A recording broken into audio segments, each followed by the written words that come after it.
attribution theory. What's attribution theory? Attribution, the root word in attribution is to attribute. And to attribute something means to mentally or cognitively associate or relate or correlate one thing to another. Alright? So attribution theory says people are motivated to explain their own and the other's behavior by attributing or associating or relating causes of that behavior to a disposition or a situation. Okay?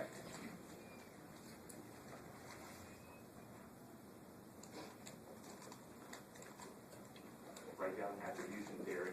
Probably going to come up on the quiz, midterm.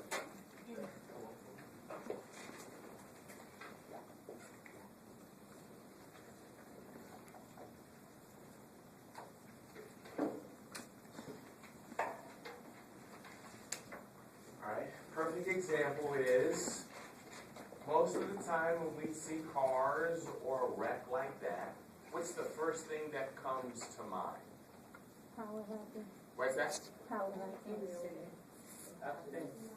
No, we know it's an accident. How it happened. How it happened. There we go. Right, disposition or situation.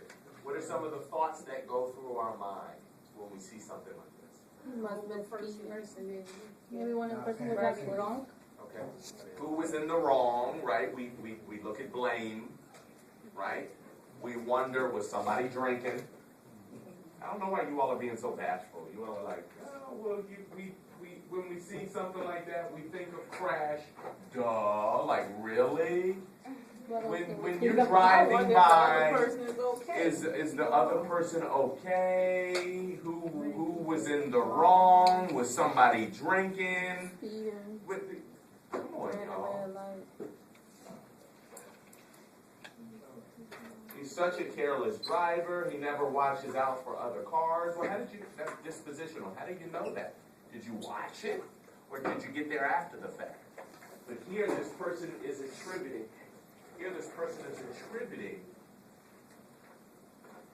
their dispositional belief or opinion onto a situation, their own.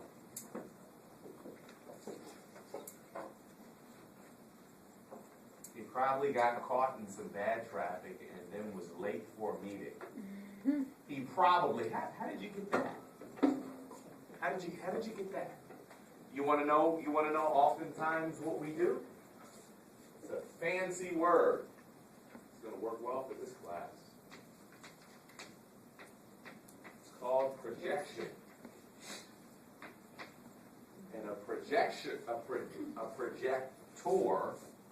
projects the image that's on here onto something else. You all get that? Watch. So class, we do this all the time and we don't even know it. Maybe the reason why Daphne thinks that he was rushing late and speeding because he was rushing late is because that's what she does. That's called projection. You guys with me? It's when one person is uncomfortable or dealing with something or trying to make sense out of who they are or how they would process or how they would behave in a certain particular situation, and to make themselves feel more okay with what it is they're wrestling with and dealing with, they then project it onto Abdul or Tarif or Eddie so that I'm not the only one that abuses women, but you know what? He's probably going to the mall to pick up some numbers and abuse women too. We do that all the time. Professor Morgan, what are you doing over the summer? I'm going on a cruise. I see you, son, trying to get at those young ladies. Well, how did you get that? Because that's where you are. You guys get that? We do that. We have to be careful with that because we don't realize how often we tell on ourselves. Do you guys hear me? They're telling on themselves. He's telling on himself as being very critical. How do you know that carelessness was the cause? And Melissa, how do you know that traffic and running late and being careless because that something that you deal with? Are you always late? Do you have a difficult time being on time? And do you speed and put others in jeopardy because you have time management issues? Oftentimes that's the case. Attribution. Fundamental attribution error. If explaining other people's behavior, the tendency is to overestimate personality factors and underestimate situational influence. This is deep. Why is Ariella so mean and crabby today? Situational. She's under pressure. They're situational, external influences that are impacting Ariella's behavior or attitude. Make sense? You all see how that's situational? You guys see that? I'm not convinced. Situational means that there are pressures, that there are situations influencing her. Dispositional, one's disposition is their character, their attitude, their core, their constitution. You all get that? Okay. So if something's situational, it's society, culture, a situation or an situation influenced Karen. It's not because she's trifling. A dispositional attribution would be she's trifling. A situational attribution would be she's got a lot going on in her life. She's probably trying to manage a lot right now. We're transitioning from summer to fall. She's got children in school, blah, blah, blah, blah, blah. She's got a lot going on. You're giving her an excuse. Well, don't say it like that. We would say we're showing understanding. Because there's a reason for everything. That's right. That's right. Now wait a minute. An excuse is something that justifies. A reason is something that explains. You all get that? So it's an excuse if she says, and because of this, professor, I'm not going to be able to turn in the next 4 chapter reviews. Like, wait a minute, hold on. That's an excuse. A reason would be just basically explaining what's going on in her life. You all get the difference? Okay. Situational versus dispositional. Ariella's got a crabby knee. She's got a stank attitude. All right? Kevin says she's under a lot of pressure. Calm down. Chill out. Melissa says she's self-involved and clueless. She's a selfish, self-absorbed, and she's ditzy.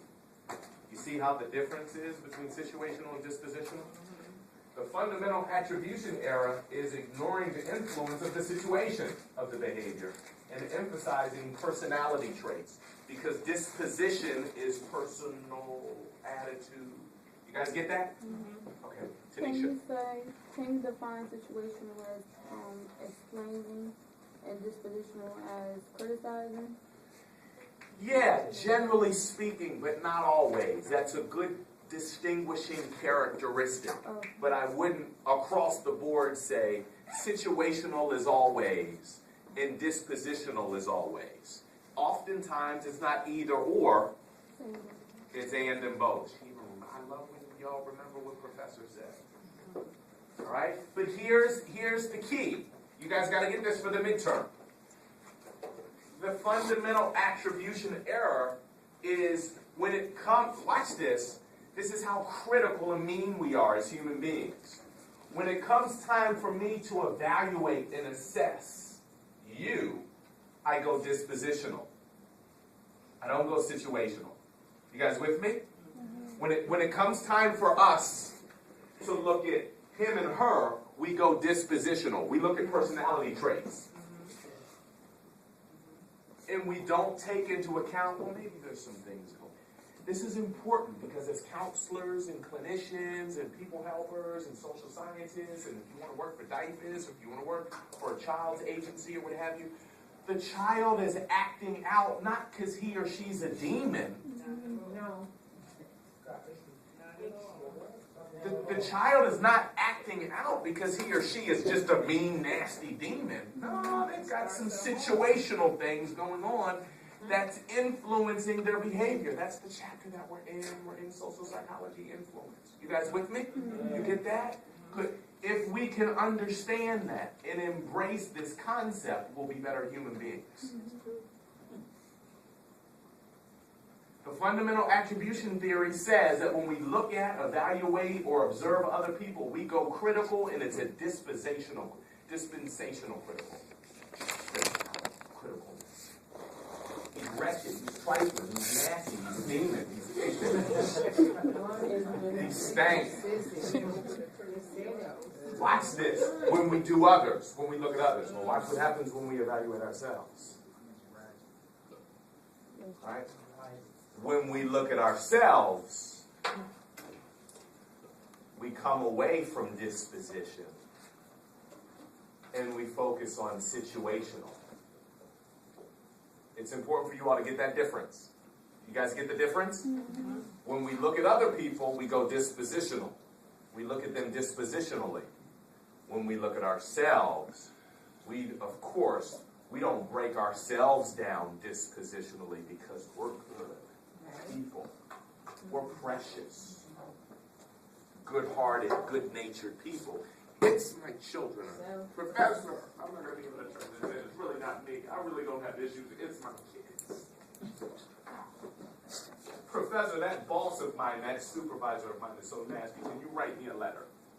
It's really not me. You know, I engaged with someone this 3 months ago. 3 self-serving biases in how people think about themselves and the world.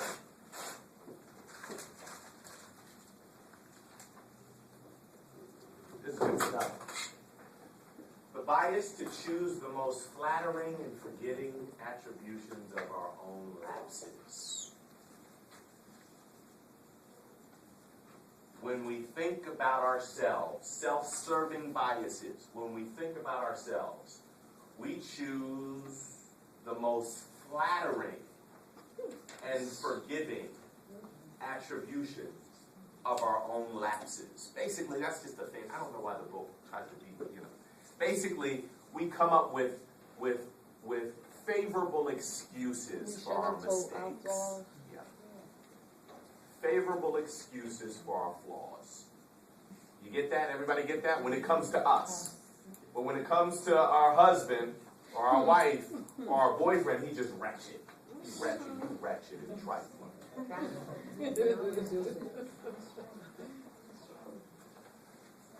Number 2, the bias that we are better, smarter, and kinder than others.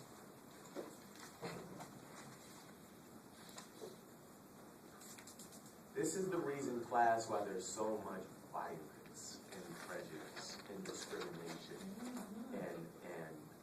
and bigotry and nationalism and classism and sexism and warism around the world. Everyone wants to be the best. But listen, a healthy person, hear me class, a healthy person does not want to be the best in the world. A healthy person wants to be the best that they can be. Y'all didn't hear me. Watch.